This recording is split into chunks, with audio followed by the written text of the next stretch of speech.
Bob, tell me where you got the hammer. Found it up in Stowe, Vermont, in a blacksmith shop up there. It was sitting outside. Apparently, its history is that it came from a stone shop somewhere, I think it was in Michigan.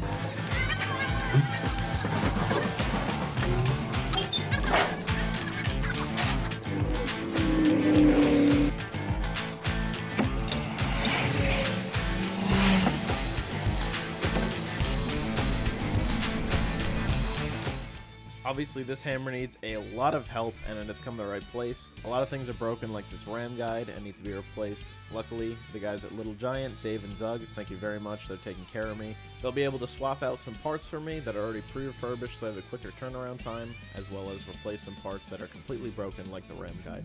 I was really worried about all the money and work that this hammer would need, but Dave and Doug assured me that it did not need as much as I thought it would, and that they'd be willing to help me along every step of the way. The one thing I am the most happy about is that the frame is in excellent condition along with the sow block. All they need is some cleanup and some fresh paint, and they're ready to go.